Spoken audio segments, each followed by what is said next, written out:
pernah capek. Bukan karena hidupmu berat, tapi karena kepalamu tidak pernah diam. Masalahnya sudah lewat, tapi pikiranmu masih memutarnya berulang-ulang. Hal kecil terasa besar. Hal yang belum terjadi terasa nyata. Dan tanpa sadar, yang paling melelahkan bukan keadaan, tapi pikiranmu sendiri. Tunggu sebentar. Karena mungkin kamu bukan lemah. Kamu hanya terlalu banyak pikir. Sebelum lanjut, ada satu hal yang perlu aku sampaikan. Apa yang kamu dengar di video ini bukan berasal dari orang yang pikirannya selalu tenang atau hidupnya rapi. Ini bukan nasihat dari posisi paling benar. Ini cerita dan refleksi dari proses. Proses berpikir berlebihan, kelelahan mental, lalu perlahan belajar memahami diri. Kita di sini sama-sama manusia. Sama-sama pernah lelah oleh pikiran sendiri. Video ini bukan untuk menggurui, tapi untuk menemani. Overthinking jarang datang tiba-tiba. Ia tumbuh pelan-pelan. Awalnya cuma mikir, kayaknya aku salah tadi. Lalu berkembang jadi, gimana kalau mereka menilai aku buruk? Dan akhirnya berubah jadi, aku memang selalu salah. Pikiranmu bekerja tanpa henti. Bahkan saat tubuhmu sudah minta istirahat. Dan ironisnya, semakin kamu ingin tenang, semakin keras pikiranmu berbicara. Di titik ini, banyak orang bertanya, kenapa aku seperti ini? Jawabannya tidak sesederhana kurang bersyukur atau terlalu sensitif.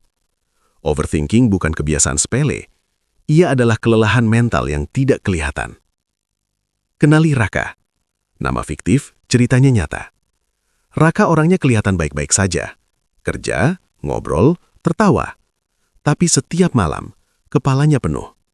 Ia mengulang percakapan seharian, memikirkan kata-kata yang seharusnya tidak ia ucapkan, menyesali hal-hal kecil. Masalahnya bukan karena hidupnya buruk, masalahnya karena ia tidak pernah benar-benar keluar dari kepalanya sendiri.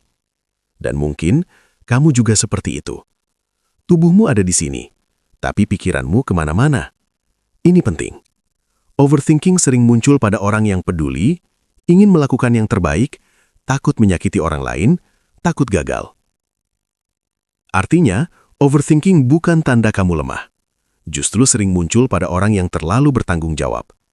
Masalahnya, pikiran yang terus bekerja tanpa henti, akhirnya berubah jadi beban.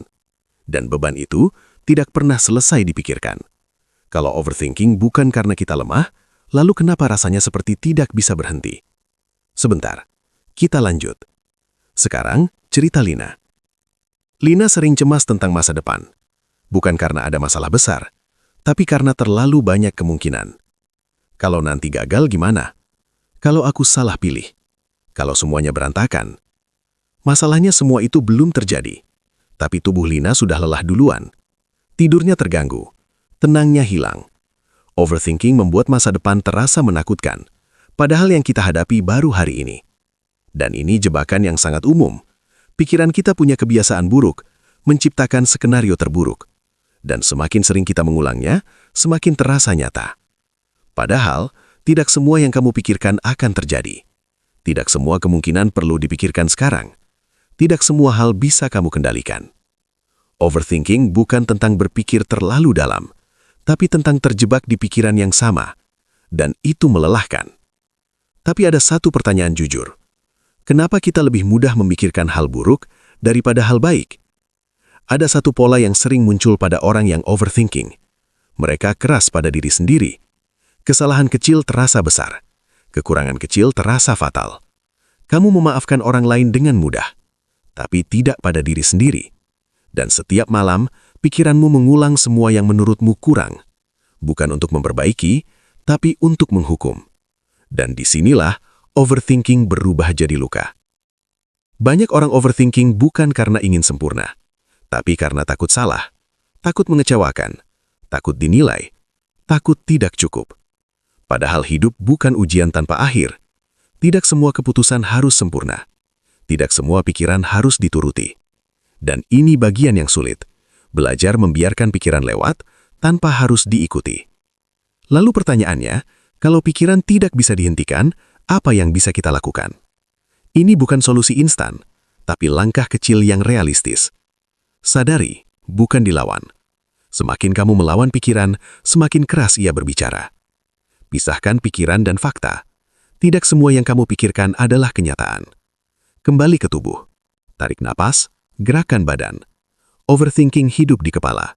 Ketenangan sering kembali lewat tubuh. Pelan-pelan. Kamu tidak rusak. Kamu hanya lelah. Dan sekarang, izinkan aku bertanya langsung padamu. Hal apa yang paling sering kamu pikirkan akhir-akhir ini? Masalah yang sudah lewat atau ketakutan yang belum terjadi? Apakah pikiran itu membantumu atau justru mengurasmu? Kamu tidak harus menjawab sekarang. Cukup jujur pada diri sendiri. Terlalu banyak pikir bukan berarti kamu gagal menjalani hidup. Itu tanda kamu peduli. Tapi ingat, tidak semua yang ada di kepalamu harus kamu bawa ke hatimu. Pelan-pelan. Satu hari, satu napas. Dan kalau hari ini pikiranmu masih ramai, tidak apa-apa. Kamu tidak sendirian. Tenang itu bukan tentang tidak punya masalah, tapi tentang belajar berhenti menyakiti diri sendiri lewat pikiran.